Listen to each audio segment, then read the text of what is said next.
तो दोस्तों कैसे हो सब। आई होप सब बढ़िया होंगे। तो दोस्तों आज का जो खौफनाक और रियल इंसिडेंट है हमारे साथ हमारी एक दोस्त हेमा ने शेयर किया है। हेमा जो कि अपनी 3 दोस्तों के साथ राजस्थान कोटा के एक ऐसे हॉन्टेड हॉस्टल में रहकर आई है ना, जहाँ पर उनके जाने के बाद एक ऐसा खौफनाक और भयानक राज सबके सामने आया ना, जिसने पूरे हॉस्टल के रोंगटे खड़े करके रख दिए। तो क्या है वो राज और क्या हुआ था वहाँ पे, चलिए इस कहानी को स्टार्ट करते हैं। दोस्तों हेमा बताती है कि हेमा के 3 दोस्त और ये इन्होंने अच्छी खासी 12th कंप्लीट की तो इन्हें कॉलेज में एडमिशन लिया था। आखिरकार ये लोग राजस्थान कोटा के एक ऐसे होटल हॉस्टल में पहुँचे, यानी कि एक ऐसे कॉलेज में पहुँचे जहाँ पर इन्हें अच्छा खासा मतलब एडमिशन मिल गया और एक हॉस्टल भी मिल गया जहाँ पर रूम अवेलेबल था। आखिरकार इन्हें रूम नंबर 22 मिला और वहाँ पे केवल एक ही लड़की थी जिसके साथ इन्हें कोई भी प्रॉब्लम नहीं थी। उस लड़की का नाम नेहा था। वहाँ पर उन्होंने स्टे किया, कॉलेज जाते सुबह टाइम, आखिरकार दोपहर को लौटते और अच्छी खासी वहाँ पे उनकी लाइफ चलने लगी। उन्हें करीब 5 से 6 दिन हुआ होगा। वहाँ पे जो नेहा नाम की लड़की थी ना, उनके साथ भी उनकी काफ़ी अच्छी खासी फ्रेंडशिप हो गई। वो लोग बहुत मस्ती करते और बहुत अच्छा फील हो रहा था उन्हें। पर जाने अनजाने में ना उसकी नज़र ना रूम नंबर 24 पर पड़ जाती है हेमा की। तो हेमा जो थी वो नेहा से पूछती कि यार यहाँ पे क्या प्रॉब्लम है, रूम नंबर 24 क्यों बंद है, यहाँ पे कुछ सामान न रखा क्या। तो नेहा बोलती है नहीं उसकी तरफ मत देखना, रूम नंबर 24 के तो तुम भूल ही जाओ, वहाँ पे जाने की ना कोई ज़रूरत है ना ही ध्यान देने की ज़रूरत है, ठीक है। रूम नंबर 24 को लोग हॉन्टेड मानते हैं क्योंकि रात के वहाँ पे मतलब रोने की आवाज़ें आती हैं, चीखने की आवाज़ें आती हैं। और कुछ ऐसा पहले हुआ था जो कि इस हॉस्टल के लोग नहीं बताते कि वहाँ पे क्या दिक्कत है। इस वजह से ना कोई भी रात के टाइम पे ज़्यादा यहाँ पे बाहर नहीं निकलता है और छत पे जाना बिल्कुल भी मना है रात के टाइम पे। तो तुम लोग भी रात को बाहर मत जाना। तो यार बात ये थी ना कि जब हेमा ये सब चीज़ें पूछ रही थी ना, तो वंदना और रोशनी को ना ये सब चीज़ों में बहुत ही ज़्यादा इंटरेस्ट था, जो कि उसकी 2 दोस्त थी हेमा की। तो वो लोग पूछते कि यार यहाँ पे कुछ रखा का तो नहीं है, मतलब जो ऐसी सीक्रेट चीज़ें होती हैं जो कॉलेज के लोग मतलब छुपा के रखते हैं, टीचर लोग, कि मतलब किसी को पता ना चले और कुछ ऐसी चीज़ें हुई तो नेहा बोलती देख ऐसा है, हम यहाँ पे पढ़ाई करने आए, कुछ रखा हो कुछ ना रखो अपन को क्या करना, अपन को देख के क्या ही मिल जाएगा, क्या करना अपन को। तो उन लोग उस टाइम पे बात ना आई गई होगी, पर कहीं ना कहीं वंदना और रोशनी इन दोनों के दिमाग में बात चल रही थी कि यार अंदर है क्या, देखना है। और अगर रही बात हॉन्टेड चीज़ें होने की कि आत्मा प्रेत, तो देखे तो भला कैसी दिखती है ये सब चीज़ें। तो इनके दिमाग में कुछ ना कुछ खुरापात चल रहा था कि यार देखना है, चेक करना है। तो बात ये थी ना कि दिन के टाइम पे तो ये लोग देख नहीं सकते थे, कहीं की डांट पड़ जाती कि रूम के आसपास मतलब झांका कर रहे थे ऐसा वैसा। ये लोग सोचते हैं कि यार रात के जब सब लोग सो जाएंगे ना, वंदना और रोशनी सोचते हैं कि रात के जब सब लोग सो जाएंगे ना, इन लोग भी सो जाएंगे, हेमा काजल इन लोग, तब रात के चलते हैं, तब चेक करेंगे, देखते हैं क्या चीज़ है। तो आखिरकार ऐसा ही हुआ। उस रात वो लोग जब जैसे ही सो गए थे ना, करीब 9:30-10 बजे के टाइम पे खाना ना खा के सब लोग सो गए थे, धीरे धीरे करके पूरा हॉस्टल सुनसान हो गया। आखिरकार रात के करीब 11:45 बजे का टाइम हुआ रहा होगा कि तभी अचानक से ये दोनों उठती हैं, वंदना और रोशनी, कहती चल देख के आते हैं। इन लोग अच्छा खासा निकली हैं और उस रूम नंबर 24 के सामने पहुंची हैं। वहाँ पे जो दरवाज़ा लगा था ना, उस पर एक ब्लैक कलर का ग्लास था, जिसके आर पार वैसे भी उस साइड अंधेरा था तो कुछ दिखाई नहीं दे रहा था और ग्लास बहुत ही गंदा था। तो उन्हें काफ़ी देखने के बाद, फ़ोन से टॉर्च मारने के बाद भी कुछ नज़र नहीं आया। खिड़की जो थी वो भी पूरी तरीके से बंद थी और उस पर भी ऐसा ही ब्लैक ग्लास था जो कि अंदर साइड से बहुत ज़्यादा गंदा था, तो कुछ दिखाई नहीं दे रहा था। तो यार वो लोग बोलते कुछ समझ में नहीं आ रहा है, क्या करें। उसके बाद ना वंदना की नज़र पड़ती है ऊपर वाली खिड़की पे। ऊपर भी एक खिड़की थी जो कि मतलब वहाँ पे कोई ग्लास नहीं लगा था, कुछ भी नहीं था। तो बोलती वहाँ से झाँक के देखती हूँ क्या चीज़ें हैं। तो बोलती कि वहाँ तक तेरी हाइट पहुँचेगी। तो बोलती काम कर ना, अंदर से स्टूल ले आ। तो रोशनी कहती है रुक जा मैं स्टूल लेके आती हूँ अंदर से। तो वो रूम में गई है, धीरे से स्टूल उठाने की कोशिश ही की है ना कि अचानक से हेमा की नींद खुल गई। हेमा की नींद खुली, वो ऐसे नींद में ऐसे ऐसे कर रही थी। उसके बाद धीरे धीरे करके वो सो गई। उसकी सांस में सांस आई कि चलो इन लोग को सोने दो, अपन अपना काम करते हैं। आखिर उसने फिर से वो स्टूल उठाया है और जैसे तैसे उसके पास पहुंची है, वंदना के पास। रोशनी ने स्टूल लगाया, हेमा ऊपर चढ़ी है, बोलती है रुक 2 मिनट है मैं देखती हूँ। एक पैर ऐसे स्टूल पे रखी, एक पैर ऐसे खिड़की पे रखी और दीवार पे ऐसे खिड़की पे हाथ रख के ना ऊपर वाली झाँकने की कोशिश कर रही थी। अंधेरे में उसे कुछ समझ में नहीं आया तो बोलती कि टॉर्च चालू करके दे मैं देखती हूँ। उन्होंने फ़ोन का टॉर्च चालू करके मतलब वंदना ने जैसे ही ऐसे झाँका है ना, अचानक से पता नहीं उसने क्या देखा है कि इमीडिएटली वो बेहोश हो गई। बेहोश होकर जैसे भड़ाम से गिरी है ना, बिल्कुल स्टूल की आवाज़ आई एकदम बिल्कुल। तो वो बहुत ही ज़्यादा डर गई, वंदना और रोशनी दोनों ही, कि यार क्या हो गया क्या हो गया। तो बात ये थी कि वंदना पूरी तरीके से बेहोश हो गई थी और रोशनी का दिमाग ख़राब कि क्या करूँ। इतने में ही जो लोग थी ना, हेमा, काजल और नेहा लोग, वो लोग भी फटाक से उठ के बाहर आ गई कि अरे तुम लोग क्या कर रहे हो यहाँ पे। उन लोग को चिल्लाने लगी, तुम लोग पागल हो यार, तुम लोगों को मना किया है जब कि उस रूम के आसपास मत जाओ, मत देखो, तो तुम लोग को क्या ही चुल पड़ी है। उसके बाद उन्होंने उसको उठाया है वंदना को और जैसे तैसे करके अंदर लेके गए। अंदर ले जाए, उसे पानी आने की छींटे मारे पानी के छींटे मारे हैं तो वो हल्का सा होश में आई है। उसके बाद वो फिर से वैसी बेहोश हो गई है। तो उन्होंने कहा छोड़ो, इसे कुछ हुआ नहीं है, इसकी थोड़ी सी बस हालत ख़राब है, शायद सर में ऐसे लग गया है, चक्कर मारा है, कोई नहीं, इसे सो जान दो, रात में आराम कर लेगी, सुबह उसके बाद सब ठीक हो जाएगा। और ये बातें अपन चारों पाँचों के अलावा कहीं बाहर नहीं जानी चाहिए, वरना बहुत ही ज़्यादा डांट पड़ेगी, घर पे कॉल लग सकता है, ठीक है। तो वो लोग बोलते हैं चलो ठीक है, जैसे तैसे इस बात को दबाते हैं। आखिरकार जैसे तैसे उन लोग की रात बीती होगी। जैसे ही सुबह हुई है ना, तो रोशनी पता क्या देखती है कि वंदना उस रूम से गायब थी। अब यार उसका दिमाग ख़राब कि वैसे तो रात में ये बेहोश हो गई थी, अब पता नहीं सुबह 5:30-6 बजे से कहाँ गायब हो गई।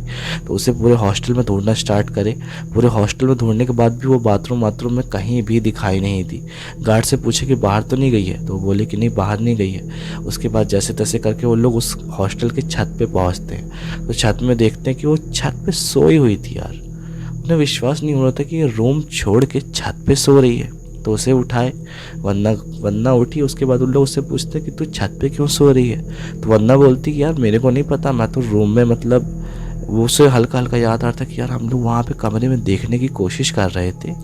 तो मैं जब टॉर्च मार के देख रही थी तो मुझे ऐसा लगा कि जैसे किसी ने ना ऐसी बड़ी सी आँख आई है जो मेरे एकदम झटके से बिल्कुल मेरी आँख के सामने आ गया। कोई भयानक सा चेहरा था।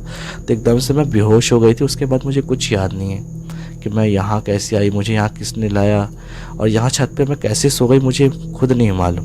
तो वो लोग बोलते हैं कि चल ठीक है, कोई नहीं, शायद ये चली आई होगी रात के टाइम पे, इसको होश नहीं है। तो लोग बोले चलो हटाओ, इस बात को इग्नोर करो। फिर वो लोग नहा धो के जैसे तैसे जाते अपनी क्लास अटेंड करने।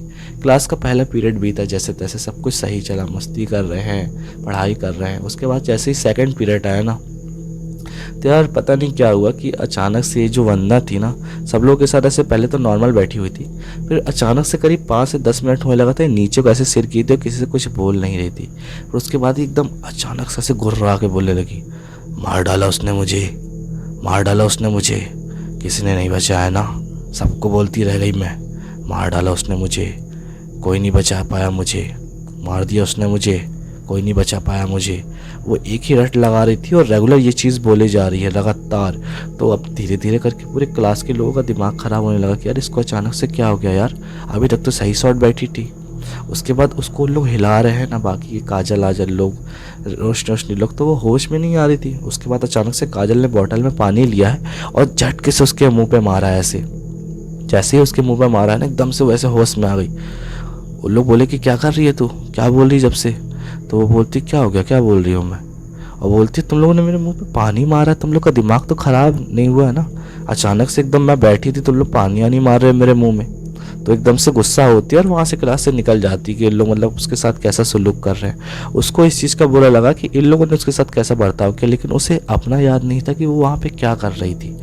तो उन लोग को बहुत अजीब लगा कि यार ये कल तक तो ठीक थी, यार इससे क्या हो गया, कहीं दिक्कत तो नहीं हो गई कुछ, मतलब कि उस रूम में झाँक रहे थे, पता नहीं कोई बात सच तो नहीं है वहाँ की कि वो हॉन्टेड है रूम ऐसा वैसा।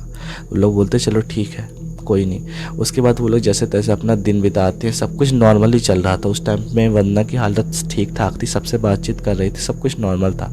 आखिरकार रात में कैंटीन गए, खाना पीना खाया अपना और सोने की तैयारी करने लगे। 10 बजे के टाइम पे पूरा हॉस्टल मतलब एकदम सुनसान हो जाता था, सब लोग सोने के लिए चले जाते थे। और जो वो थी ना, पूरा जो एक लेडीज़ जो मैनेज करती थी वहाँ का, वो अच्छे से चेक करती थी सब लोग सो गए हैं कि नहीं। तो करीब 10 बजे के टाइम पे पूरा हॉस्टल सुनसान हुआ।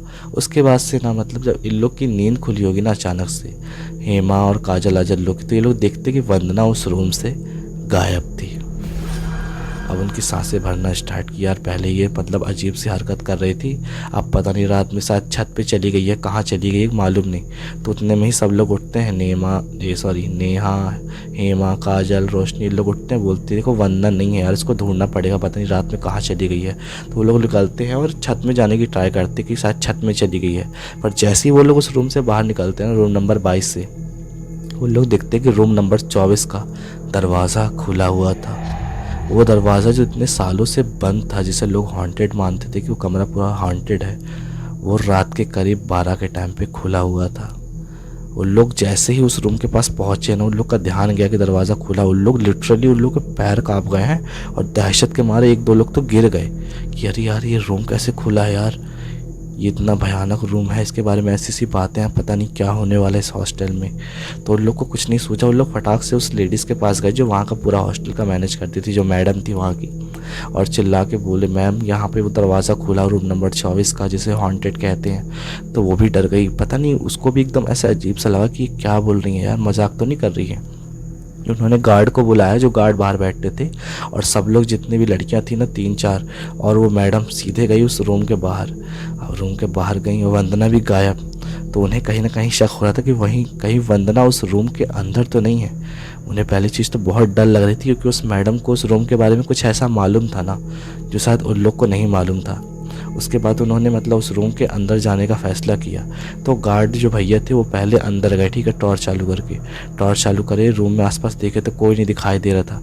फिर जब एक कोने में टॉर्च मारी है ना, तो वहाँ पे वंदना बैठी हुई थी, ऐसे खुले बाल करके, मुंह से ऐसे लार चू रही है, आंसू चू रही है, ठीक है। तो जैसे उसके ऊपर टॉर्च मारे हैं ना, वो पता क्या कहती है, मार दिया मुझे उसने, किसी ने नहीं बचाया, मार दिया ना उसने मुझे, तुम लोग सब देखते रह गए ना, कोई नहीं बचा पाया मुझे, मार दिया उसने मुझे।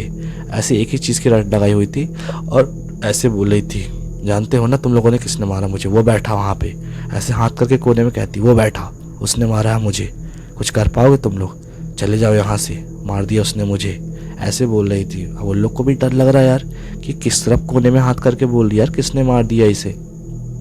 अब कुछ समझ में नहीं आ रहा था, ठीक है। तो मैडम थी ना जो वहाँ की इंचार्ज, जो पूरा संभालती थी, उसे देख के बहुत डाउट सा हो रहा था कि यार ये वंदना नहीं है, पक्का इससे कोई दिक्कत हुई है। तो इतने में जो मैडम थी ना, उनके मुंह से कुछ निकल पड़ा, पता वो कहती हैं, कौन है तू, तू वंदना नहीं है, बता कौन है तू।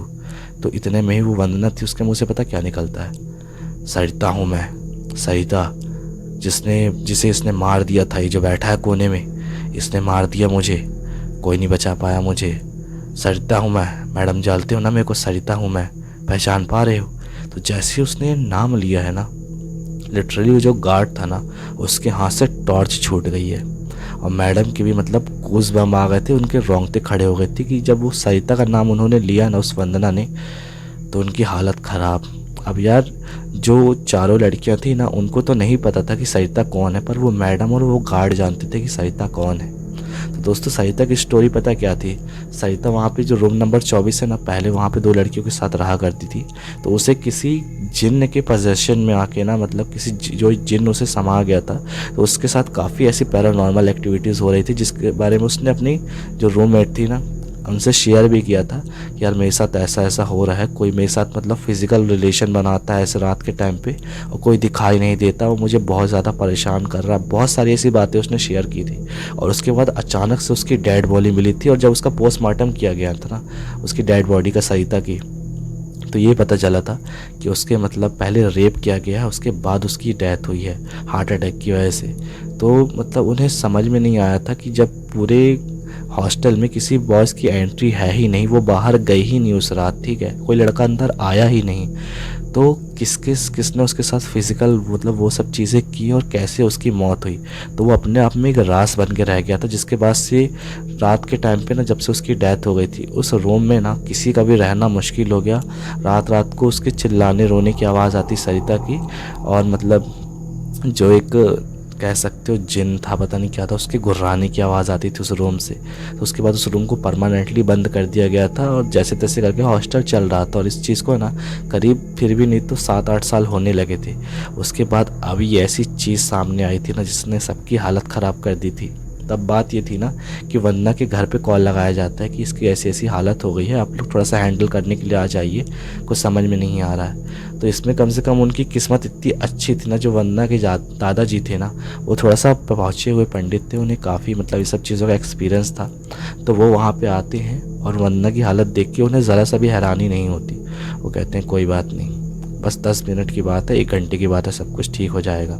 तो वो कुछ पूजा की सामग्री मंगाते हैं अपने बेटे से, जो कि मतलब उन्हीं के साथ आए हुए थे, पूजा की सामग्री मंगाए और उसी रूम नंबर 24 में बैठे हैं। अब पूजा वूजा का हवन स्टार्ट किया, उनके सामने ये सब चीज़ें हो रही थी, पर वो जो मैडम थी ना वहाँ पे उन्हें मना नहीं कर पाती है कि कहे कि वो भी जानती थी कि अगर ये बात उस रूम या फिर उस हॉस्टल से बाहर गई ना तो बहुत बदनामी होने वाली इस हॉस्टल की, कोई यहाँ पे एडमिशन तक नहीं लेने वाला। तो वो चाहती थी कि जो भी है इस रूम के अंदर ही हो जाए, किसी को बाहर पता ना चलने पाए। तो आखिर वो दादाजी जो थे काफ़ी पूजा हवन करते हैं, ठीक है। उसी दौरान जैसे तैसे करके उसकी हालत नॉर्मल होती है। और उसके बाद पता है जो मतलब दादाजी थे वो बताते हैं कि जो लड़की की रूह यहाँ पे थी ना, उसे तो निजात मिल गया, उसे तो मुक्ति मिल गई है, पर ये जो जिन्न है ना ये यहाँ से नहीं जाने वाला और ये किसी न किसी लड़की को परेशान करेगा, इसे हम खुला नहीं छोड़ सकते। तो इसे हमें इसी रूम में कैद करना होगा। इसके जो दरवाजे हैं ना, खिड़कियाँ हैं ना, इन पे आगे दीवार खड़ी करनी होगी और ये सब जिम्मेदारी आप लोगों की है। अगर आप लोगों ने ऐसा नहीं किया, ये पूरा का पूरा हॉस्टल बर्बाद हो जाएगा, आप लोग की बहुत ज़्यादा बदनामी होगी, कोई कभी यहाँ पे एडमिशन लेने की सोचेगा भी नहीं। तो आखिरकार ऐसा ही हुआ। जैसे ही मतलब वो सब चीज़ें कंप्लीट हुई ना, उनकी पूजा वूजा, दूसरे दिन मतलब उनके दादाजी हालांकि काफ़ी पूजा वूजा कर रखी थी वहाँ पे, लेकिन उसी दिन मतलब सॉरी उसके दूसरे दिन ना पूरा काम वाम स्टार्ट हुआ। उस दरवाजे को ना पूरा ईंट से मतलब पूरा पैक कर दिया गया, पूरी खिड़कियाँ मतलब छपाई करके पूरी पैक कर दी गई और खिड़की में कोई स्पेस नहीं छोड़ा गया कि कोई झांक सके, कोई देख सके, कुछ आवाज़ भी बाहर आ सके। इसके बाद से मतलब रात के टाइम पे लोगों को वहाँ दीवार में किसी के टकराने की आवाज़ आती है, पर किसी को कुछ प्रॉब्लम नहीं होती। इस वजह से उसे मतलब सब लोग नज़रअंदाज कर देते हैं। तो दोस्तों ऐसा कुछ इंसिडेंट हेमा और उनके दोस्तों के साथ हुआ था जो हेमा ने हमारे साथ शेयर किया है। तो Hema, thank you for sharing story with us. और ऐसी स्टोरी अगर आप लोगों के पास भी है तो कमेंट करके बताना। तो मिलते हैं नेक्स्ट स्टोरी में, तब तक के लिए चैनल को सब्सक्राइब कर लेना। टाटा, बाय बाय, जय श्री राम।